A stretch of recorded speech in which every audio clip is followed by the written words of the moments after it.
السلام علیکم ورحمۃ اللہ وبرکاتہ۔ الحمد للہ نحمده ونستعینه ونستغفره ونعوذ باللہ من شرور انفسنا ومن سیئات اعمالنا من يهده اللہ فلا مضل له ومن يضلل فلا هادی له ونشهد ان لا الہ الا اللہ وحدہ ونشهد ان سیدنا ومولانا محمدا عبده ورسوله اما بعد فان خیر الحدیث کتاب اللہ وخیر الهدی هدی محمد صلی اللہ علیہ وسلم وشر الامور محدثاتها وكل محدثة بدعة وكل بدعة ضلالة وكل ضلالة في النار۔ اللهم صل على محمد وعلى آل محمد كما صليت على إبراهيم وعلى آل إبراهيم إنك حميد مجيد۔ اللهم بارك على محمد وعلى آل محمد كما باركت على إبراهيم وعلى آل إبراهيم إنك حميد مجيد۔ اعوذ باللہ السمیع العلیم من الشیطان الرجیم من حمزه ونفخه ونفثه بسم اللہ الرحمن الرحیم وذکر فإن ذکریٰ تنفع المؤمنین۔ ہر قسم کی تحمید و ستائش، کبریائی، بڑائی اللہ وحدہ لا شریک کی ذات کے لیے، اور اللہ تعالیٰ کی حمد و ثنا کے بعد بے شمار لاتعداد انگن درود السلام امام الانبیاء امام الحرمین سید الثقلین جد الحسن والحسین جناب محمد رسول اللہ صلی اللہ علیہ وسلم کی ذات اقدس و ذات طیبہ پر۔ حضرات، گزشتہ دو خطبات کے اندر تجارت کے جو اسلامی اصول ہیں، ضابطے ہیں، ان کے حوالے سے گزارشات کر رہا ہوں۔ آج کے اس خطبہ جمعہ میں بھی اللہ تعالیٰ کی توفیق اور فضل سے اسلامی تجارت کے 4 اصول آپ کے سامنے عرض کرنے کی کوشش کروں گا۔ سب سے پہلے ہم مسلمانوں کو تجارت کے حوالے سے یہ بھی جان لینا ضروری ہے کہ اللہ تعالیٰ نے انسانوں کے لیے جو ضابطے، جو قاعدے بیان کیے ہیں، اس میں اگر ہمیں کوئی حکمتیں نہ بھی سمجھ آئیں کہ اسلام کا یہ حکم ایسا کیوں ہے، اور حدیث کے اندر یہ مسئلہ ہم نے جو رواج بات اور ہے، لیکن حدیث کے اندر جو بات ہے آج دنیا میں اس طرح معاملہ رائج نہیں ہے۔ ہمیں یہ نہیں دیکھنا کہ دنیا میں معاملہ رائج کیسے ہے۔ جیسے ہی پیغمبر صلی اللہ علیہ وسلم کا فیصلہ آ گیا نا، اب دیکھیں سیدنا ابو طلحہ رضی اللہ تعالیٰ عنہ اپنے گھر کے اندر شراب لے کے بیٹھے ہیں، دوستوں کی مجلس ہے، اس میں شراب چل رہی ہے۔ یہ اس وقت کا واقعہ جب ابھی شراب اسلام کے اندر حرام نہیں ہوئی تھی۔ ادھر بازار کے اندر ایک اعلان ہوا جو ان دوستوں کو اچھی طرح سمجھ نہیں آیا۔ ابو طلحہ نے اپنے غلام کو بھیجا کہ جاؤ یہ اعلان تو سنو، کیا اعلان ہو رہا ہے؟ آ کے غلام نے کہا کہ بعد جو منادی ہے نا، اعلان کرنے والا، وہ اعلان کر رہا ہے کہ شراب حرام ہو چکی ہے۔ اسلام کا اس بارے میں جو آخری فائنل حکم ہے وہ آ چکا ہے۔ یہ 3 مراحل کے اندر شراب کے بارے میں اسلام کا فیصلہ ہوا، تو آخری جو اسلام کا واضح حکم یہ آیا کہ شراب اب کسی بھی صورت میں حلال نہیں، حرام ہے۔ اب دیکھیں ان کے ہاں سالہ سال سے ان کے کلچر میں شراب چل رہی تھی، وہ شراب پیتے آ رہے تھے، لیکن انہوں نے کہا کہ ہمیں اس بات کو دیکھنا ہی نہیں ہے کہ ہمارے معاشرے میں کلچر کیا ہے، ہمارے بڑوں کا طریقہ کار کیا ہے، ہمارے معاشرے میں رائج کیا ہے؟ انہوں نے کہا جب ہمارے سامنے اللہ کا حکم آ گیا ہے، پیغمبر علیہ الصلوۃ والسلام کی واضح ہدایات آ چکی ہیں، اب اس کے بعد ہماری عقلوں کا یہاں بالکل اختتام ہے، ہماری سمجھیں یہاں رک جائیں گے، ہمارے مشورے ہماری مہارتیں یہاں کچھ کام نہیں آئیں گی، اسلام کا واضح حکم آ چکا ہے، اور اس کے بعد اتنی بھی گنجائش نہیں ہے کہ آج چلو پی لیں، آج اس مجلس میں جو تیار ہو چکی ہے اس کو پی لیں، بعد میں حرام نہیں، کہا اب حرام ہو چکی ہے تو بس حرام ہو چکی ہے۔ اور اس طرح میں یہ بات میرے بھائی کہنا چاہتا ہوں کہ ہمیں اس معاشرے میں رہتے ہوئے یہاں کی مارکیٹ میں جو تجارت ہوتی ہے اس میں ہم نے سالہ سال سے جو معاملات کیے ہیں اور جس طریقے سے ہم نے تجارت کی ہے اور جس طریقہ تجارت کو ہم نے سالہ سال سے سن رکھا ہے، اور اس کے مخالف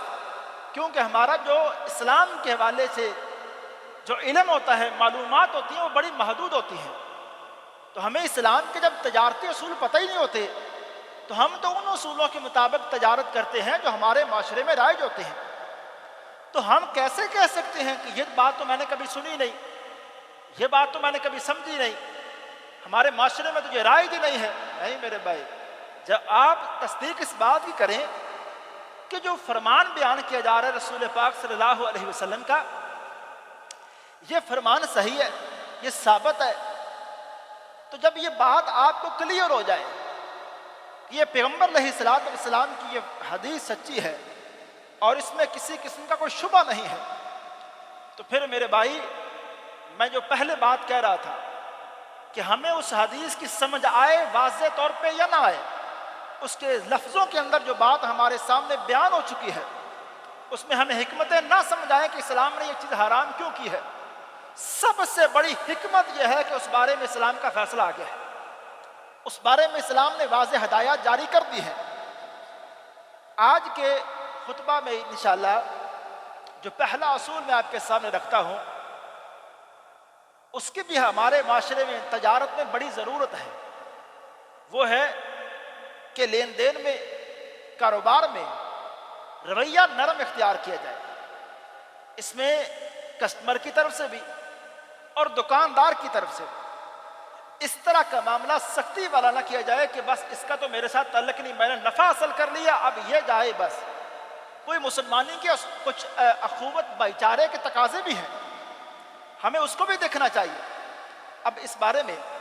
اب ایک حدیث سنیں اور اس مسئلے کے اندر جو پیغمبر علیہ الصلوۃ والسلام کی دعا ہے اس دعا کو آپ سمجھیں اور اس معاملے میں نرمی کرنے کی عظمت کا جائزہ لیں کہ پیغمبر علیہ الصلوۃ والسلام نے کاروبار کے اندر، لین دین کے اندر نرمی کی عظمت کو کیسے بیان کیا ہے۔ پہلی حدیث یہ بخاری شریف کی ہے، فرمایا رحم اللہ رجلا، اللہ اس بندے پر رحم فرمائے، اللہ اس بندے پہ رحم فرمائے۔ میرے بھائی جس بندے کے حوالے سے پیغمبر علیہ الصلوۃ والسلام دعا فرما دیں تو جس بندے کے لیے دعا فرمائی گئی ہے تو مجھے آپ کو اس بات کا شبہ نہیں ہونا چاہیے کہ اس بندے پر تو اللہ نے رحمت فرما دی۔ رحم اللہ رجلا، اللہ اس بندے پہ رحم فرمائے، اذا سمحن اذا باء، جب وہ کوئی چیز فروخت کرتا ہے نرم رویے کے ساتھ، اور اس میں جتنی نرمی ایک مسلمان کے ساتھ، اب کوئی چیز بیچنے میں نرمی کیا ہے؟ وہ صرف لفظوں کی نرمی نہیں، وہ اچھے جملوں کا تبادلہ جو دکاندار کی طرف سے ہوتا ہے وہ نہیں، بلکہ نرمی سے مراد یہ ہے کہ اس چیز کو بیچنے کے جو بھی خیر خواہی کے تقاضے ہیں وہ سارے پورے کیے جائیں۔ کہ دیکھیں جو آپ پہلے سن چکے ہیں، نرمی سے یہ معنی ہرگز نہ سمجھیں کہ اس نے عیب بھی چھپایا ہے، قیمت میں لگانے میں ظلم کیا ہے اور اس کے بعد نرم سے جملے بول کے کسٹمر کے حوالے وہ چیز کر دی ہے تو اس نے کہا یہ میں نے بڑا نرم رویہ اختیار کیا۔ ایسی بات نہیں ہے، نرمی یہ ہے ایک چیز کو بیچنے کے جو صحیح طریقے تقاضے ہیں وہ سارے پورے کیے ہیں، اس میں اخلاقیات، اس میں اسلامی بھائی چارہ، اس میں تجارت کے اصول سارے مد نظر رکھ کے جس نے چیز بیچی کہا اس بندے پر تو اللہ رحم فرمائے، اور فرمایا وَإِذَا اشْتَرَى، اور جو کوئی چیز خریدتا ہے اور خریدنے میں نرمی کرتا ہے، وہی بات جو پچھلے جمعے میں عرض کر چکا ہوں، خریدنے میں نرمی یہ ہے کہ دکاندار سے وہ بھی غلط بیانی نہ کرے، وہ بھی ایسی چلاکی، اگر دکان پہ کوئی بڑا ماہر جو اصل دکاندار والد صاحب نہیں بیٹھے، بچہ بیٹھا ہے، بس چلاکی ہوشیاری کے اندر اس کو پتہ چل گیا کہ یہ ریٹ صحیح نہیں بتا رہا، جو چیز میں پہلے بھی یہ خرید کے لے کے جاتا ہوں اسی دکان سے، آج جو ریٹ میں فرق آ رہا ہے، مجھے لگ رہا ہے کہ اس سے غلطی ہو رہی ہے، یا پیسے واپس کرنے میں زیادہ پیسے واپس کر رہے ہیں، تو اس ٹائم چلاکی نہیں، اس ٹائم ہوشیاری نہیں کہ نہیں آج تو میرا دال لگ گیا ہے، نہیں، نرمی اور شفقت یہ ہے کہ اس ٹائم اسے واضح بتائے کہ آپ جو ریٹ بتا رہے ہیں پہلے دوبارہ کلیئر کر لیں، کہ مجھے لگ رہا ہے کہ آپ ریٹ کم بتا رہے ہیں، یہ تو میں آپ پکا کسٹمر ہوں، میں یہ چیز بار بار لے کے جاتا ہوں۔ یہ معاملات، یہ جو مسلمانی ہے، یہ جو اخلاقیات ہیں، اسلام ہمیں تجارت میں بیان کرتا ہے۔ تیسری بات فرمایا جو بندہ ایک چیز کو بیچتا ہے اور ایک بندہ ایک چیز کو خریدتا ہے، اور تیسرا وَإِذَا اقْتَضَىٰ، اور جو قرض لینا ہو یا کسٹمر سے پیسے لینے ہوں، اس تقاضے میں جو بندہ نرمی کرتا ہے، اپنے پیسے لینے میں، اپنا ادھار لینے میں جو بندہ ظلم نہیں کرتا، وعدے سے پہلے تنگ نہیں کرتا، وعدے سے پہلے پریشان نہیں کرتا، اور جو معاملہ اس میں ہیرا پھیری کر کے بات کو، پیسوں کو، معاملے کو بڑھاتا نہیں ہے، جو اس نے لینے ہیں اتنے ہی پیسے لیتا ہے اور وعدے کے مطابق، اور اگر وہ سمجھے کہ میرے بھائی جو وعدے کا وقت تھا ٹائم ہو چکا ہے، لیکن میرا یہ محلے دار ہے، میرا پکا یہ کسٹمر ہے، میرا رشتہ دار ہے یا میرا دوست، میں اس کو اچھے سے جانتا ہوں، مجھے آج یہ بات کلیئر ہے کہ جب اس کے پیسے دینے کا ٹائم ہے، اس کے معاملات اچانک خراب ہیں، اس کے گھر میں کوئی ایسی بیماری ہے، اس کے اچانک معاملات ایسے خراب ہیں کہ یہ میرا بھائی ابھی میرے پیسے واپس کرنے کی پوزیشن میں نہیں ہے، اس کو مہلت دینا، یہ ہے وہ نرمی، یہ ہے وہ شفقت جو اپنے پیسے کا تقاضا کرنے میں اسلام کہتا ہے جو چیز بیچتا ہے،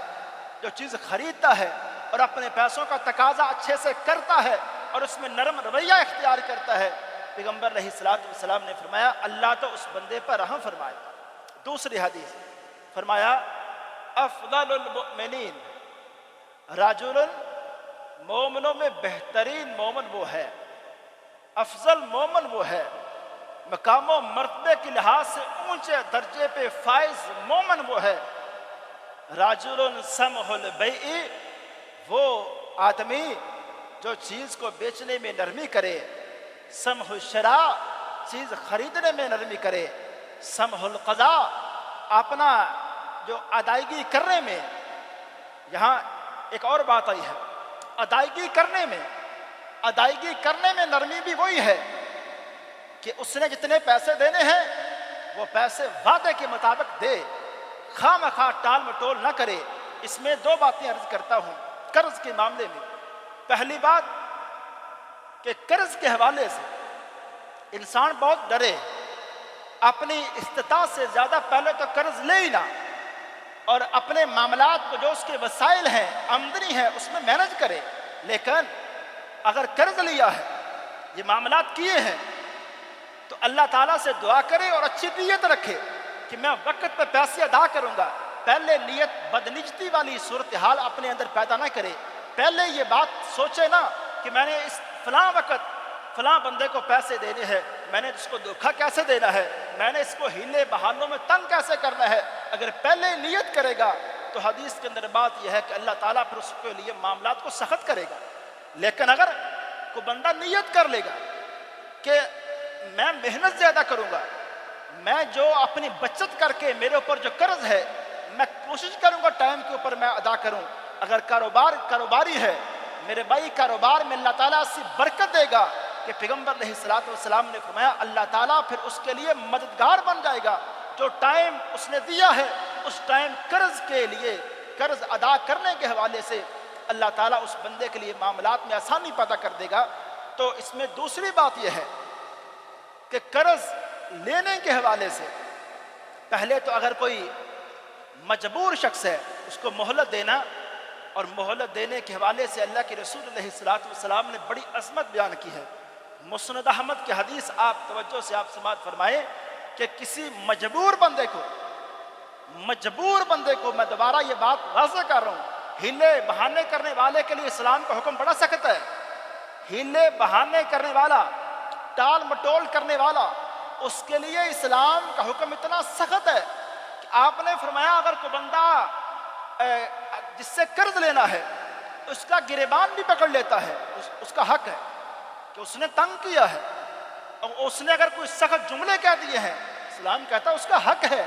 کہ وہ جان بوجھ کے ایک بندہ اس کو اتنا پریشان کر رہا ہے، لیکن اگر ایک مجبور شخص کو مہلت دیتا ہے، مسند احمد کی حدیث، اللہ کے رسول علیہ السلام نے فرمایا جتنا قرض اس بندے نے لینا ہے،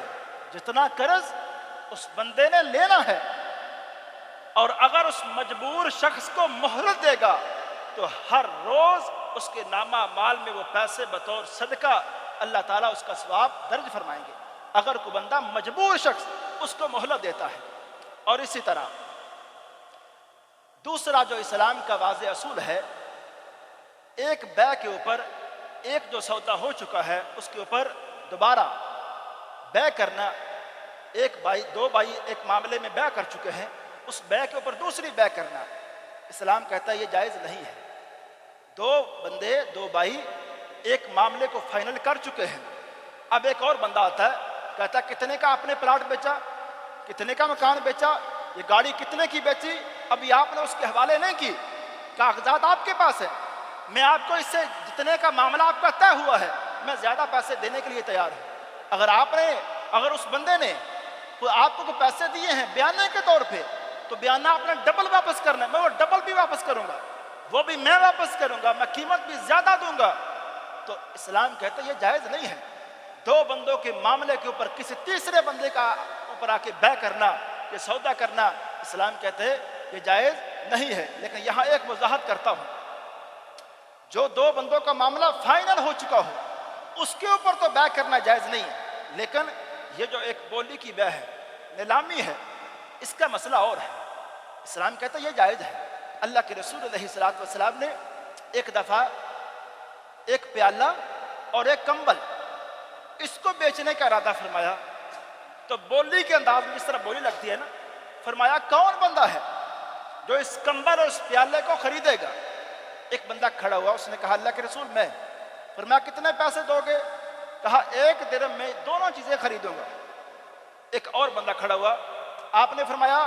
کوئی اس پر قیمت بڑھائے گا؟ 1 درہم اس کی قیمت لگ چکی ہے دونوں چیزوں کی۔ ایک نے کہا اللہ کے رسول 2 درہم، کمبل یہ پیالہ مجھے دیں 2 درہم۔ آپ نے فرمایا چلو یہ 2 درہموں میں یہ دونوں چیزیں آپ کی ہوئی۔ تو اللہ کے رسول علیہ السلام کی اس حدیث سے یہ بات واضح پتہ چلی کہ بولی کا معاملہ اور ہے، لیکن اس میں آج جو ہمارے معاشرے میں قباحتیں ہیں، جو خرابی ہیں اس بے کے اندر بھی آ چکی ہیں، وہ معاملات اور ہیں کہ لوگوں کو بیچ میں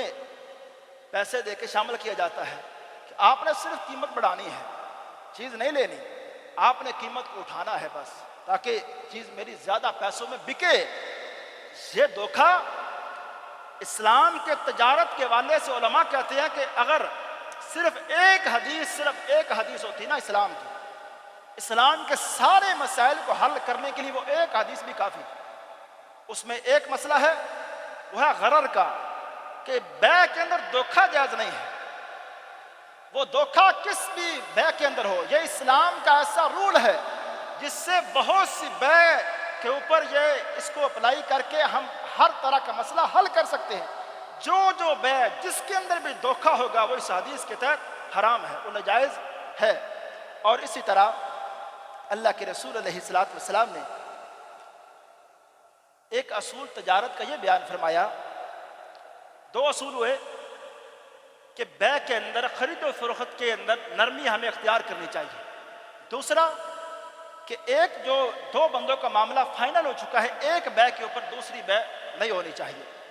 اور تیسرا مسئلہ، تیسرا اصول، اپنی تجارت کے اندر گناہ کے اندر یا گناہ میں آپ حصہ دار نہیں بنیں گے، کسی نجائز کام میں آپ حصہ دار نہیں بنیں گے۔ اس مسئلے کی پہلے تو قرآن کے اندر ایک آیت سنیں، اور یہ آیت بھی ایک اصول ہے۔ اللہ فرماتے ہیں وَلَا تَعَاوَنُوا عَلَى الْإِثْمِ وَالْعُدْوَانِ، کوئی بھی گناہ کا کام ہے اور کوئی بھی ایسا کام جس میں ایک مسلمان یا کسی بھی انسان کے اوپر زیادتی ہے، آپ اس میں حصہ داری نہیں کریں گے، آپ اس میں تعاون نہیں کریں گے۔ اس میں مسئلہ کیا ہے؟ اگر آپ کو یہ بات کلیئر ہے کہ میرے پاس جو چیز یا خریدنے آیا ہے بندہ، اس کا فلاں جگہ جا کے یہ غلط استعمال کرنے والا ہے، اور آپ کو یہ بات کلیئر ہو، آپ چیز نہیں بیچیں گے، معاملہ پہلے کلیئر ہو۔ تو اسی طرح اگر کوئی بھی ایسی چیز جو انسانی صحت کے لیے نقصان دہ ہے، میں کہتا ہوں اگر شراب ہو یا کوئی بھی چیز ہو، اس ایک اصول کے تحت اس کی خرید و فروخت بھی منع ہے کہ جو چیزیں اسلام لوگوں کے لیے نقصان دہ ہیں اور اس سے گناہ کا معاشرے میں گناہ بڑھتا ہے، تو اسلام کہتا ہے ایسی چیزوں کی خرید و فروخت بھی منع ہے۔ اور چوتھا اور آخری اصول آج کے اس خطبہ میں آپ سماعت فرمائیں، اور یہ ہمارے معاشرے میں اس حوالے سے بڑی ضرورت ہے اس بات کو بھی سمجھنے کی، وہ ہے اپنے معاملے میں قسمیں اٹھانا، دکاندار کی طرف سے یا کسٹمر کی طرف سے قسمیں اٹھا کے معاملے کو کرنا۔ پہلے حدیث سنیں، اللہ کے رسول علیہ الصلوۃ والسلام نے فرمایا الحلف منفقۃ للسلع، فرمایا جو قسم ہوتی ہے نا، وہ ایک سودے کو، ایک چیز کو بیچ تو دیتی ہے، اس سے ایک چیز بک جاتی ہے، لیکن ممحقۃ للبرکہ، لیکن اس سے برکت ختم ہو جاتی ہے۔ قسمیں معاملے میں برکت کو ختم کر دیتی ہیں۔ کیسی عجیب بات ہے، اور کیسی مطلب وہ ایک لفظ بولتے ہیں، کیسی اندھیر نگری ہے کہ ایک دکاندار کہتا ہے یہ چیز 50,000 کی اگر میں دے رہا ہوں تو 50,000 میں تو خدا کی قسم مجھے آئی ہے، یہ تو میں نے خریدی ہے، اپنی جو جس پرچیز والی قیمت اسی پہ آپ کو دے رہا ہوں، اس میں کوئی نفع نہیں لے رہا ہوں۔ حالانکہ ایک کسٹمر اتنا تو عقل والا وہ بھی ہوتا ہے کہ اس کی دکان ہے، یہ کوئی خیراتی ادارہ نہیں ہے کہ لوگوں کو بس جس قیمت پہ چیزیں لیتا ہے اس میں فروخت کرتا ہے۔ دکاندار ہو اور چیز پر نفع نہ لے، یہ کیسے ہو سکتا ہے؟ لیکن اس پہ قسمیں اٹھا کے، اور اس میں مسئلہ سمجھ لیں، مسئلہ یہ ہے کہ سچی قسم اٹھانا بھی سودا بازی کے اندر جائز نہیں ہے، سچی قسم اٹھانا بھی، اور یہ بھی مکروہ کام ہے، اور جھوٹی قسم کا تو گناہ ہے۔ اور اللہ کے رسول علیہ الصلوۃ والسلام کی دوسری حدیث سنیں، آپ نے فرمایا ایاکم وکثرۃ الحلف، فرمایا بہت زیادہ قسمیں اٹھانے سے بچو۔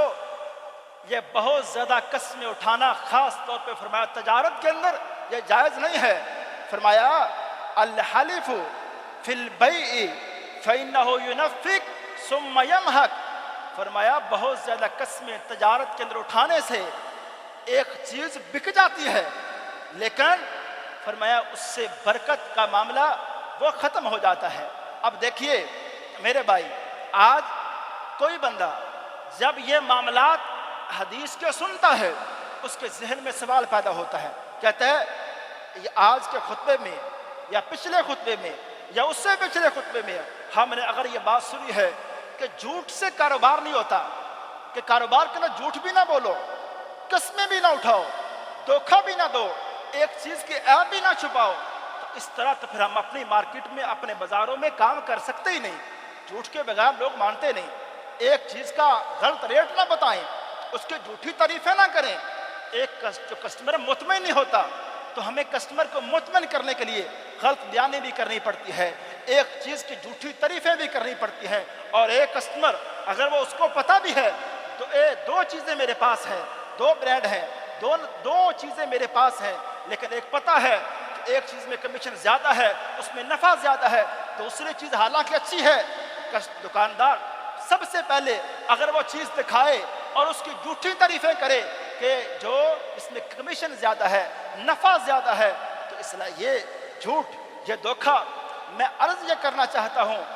یہ صرف آج کیونکہ ہمارے معاشرے میں جھوٹ عام ہو چکا ہے، غیبت عام ہو چکی ہے،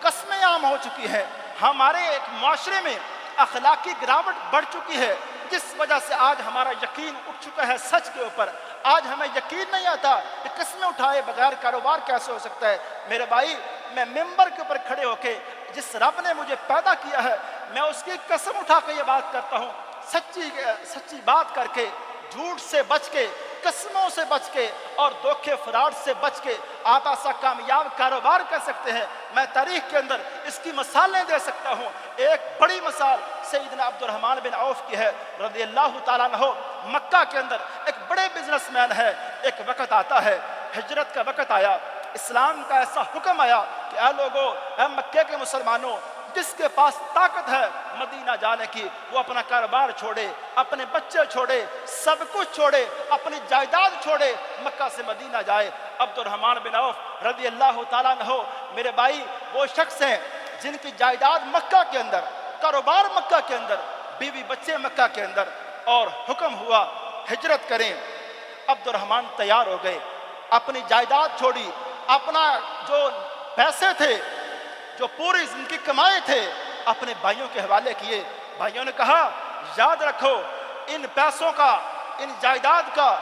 زندگی میں آپ ہم سے دوبارہ مطالبہ نہیں کر سکتے، زندگی میں کسی وقت دوبارہ آ کے آپ لے نہیں سکتے، یہ سب کچھ ہمارا ہے۔ کہا یہ تمہارا ہے، اور اپنے بیوی بچوں کو لے کے جانے لگے۔ سسرال والے آئے، کہا عبد الرحمن، یہ ہماری بیٹی، یہ بچے آپ کے ساتھ نہیں جائیں گے۔ عبد الرحمن نے کہا، بچے جاتے ہیں جائیں، اور میرا گھر جاتا جائے، میرا بزنس جاتا جائے، مجھے پتا ہے مجھے سارا سیٹ اپ نئے سے کرنا ہے، مدینہ جا کے جائیداد بھی نئے سرے سے بنانی ہے، اپنا گھر بھی نئے سرے سے آباد کرنا ہے۔ میرے بھائی، جن کا ایمان پختہ ہو، جن کو یقین ہو پیغمبر کے فرمان کے اوپر، جن کو یقین ہو اللہ کے رسول علیہ السلام کی بات کے اوپر اور قرآن کے فیصلوں کے اوپر، جن کا یقین پکا ہو، وہ عبد الرحمن خالی ہاتھ چلتے ہیں مکہ سے مدینہ۔ وہ کیا منظر ہے جب اللہ کے رسول علیہ السلام کے پاس ظہر کی نماز کے بعد سامنے عبد الرحمن کھڑے ہیں۔ فرمایا، عبد الرحمن کب آئے ہو اور طبیعت کیسی ہے؟ کہا، اللہ کے رسول ابھی آیا ہوں، ہونٹ پھٹ چکے ہیں، ہونٹوں کے اندر خون ہے، پاؤں پھٹ چکے ہیں، پاؤں کے اندر خون ہے، اور ایک سادہ سا لباس جو ایک سوٹ جو ان کے پاس تھا وہ پہن کے مدینہ آتے ہیں۔ آپ فرماتے ہیں، حوصلہ دیتے ہیں، فرمایا، عبد الرحمن، اسلام کے لیے، دین کے لیے بچے چھوڑ کے آئے ہو، اپنا بزنس چھوڑ کے آئے ہو، اپنی ساری جائیداد چھوڑ کے آئے ہو، تو کچھ بھی نہیں آپ نے گوایا ہے، سب کچھ لے کر آئے ہو۔ اللہ کے رسول علیہ السلام کی اسی مجلس میں ایک انصاری صحابی کھڑا ہوتا ہے، کہتا ہے، اللہ کے رسول مدینہ جانتا ہے، یہ بخاری شریف کا واقعہ ہے، مدینہ جانتا ہے میں مدینہ کا سب سے امیر آدمی ہوں، آج سے میری آدھی جائیداد عبد الرحمن کی، اور عبد الرحمن کا گھر بھی آج ہی آباد ہوگا۔ اللہ کے رسول علیہ السلام کی مجلس میں عبد الرحمن نے کہا، اللہ میرے بھائی کو برکت دے، مجھے اس کا مال نہیں چاہیے، اس کی جائیداد نہیں چاہیے، مجھے کچھ وقت یہاں رہنے دیجئے، اس کے بعد صرف اور صرف مجھے مدینہ کی مارکیٹ کا پتہ بتایا جائے، میں اسی مارکیٹ کے اندر نئے سرے سے سچ بول کے، جھوٹ سے بچ کے،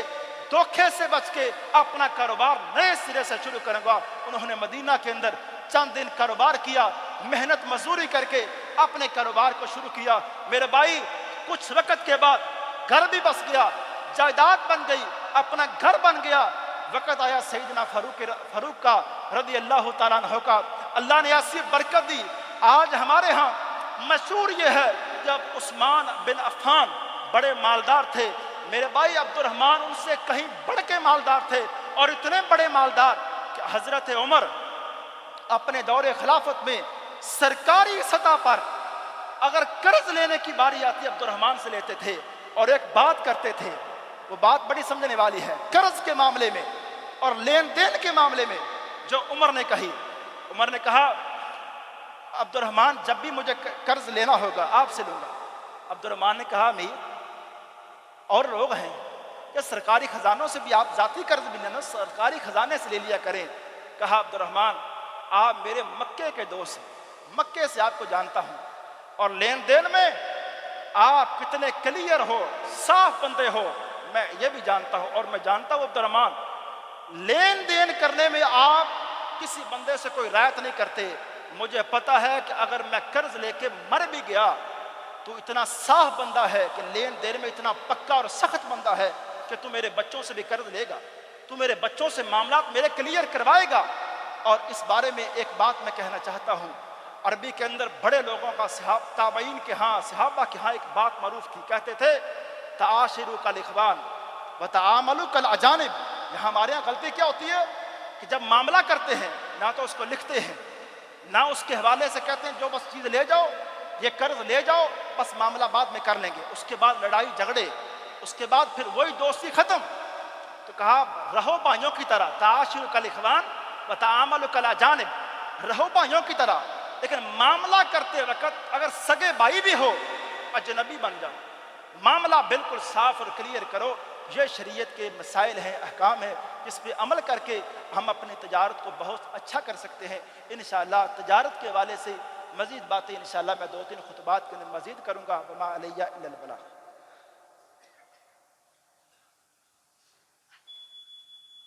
الحمدللہ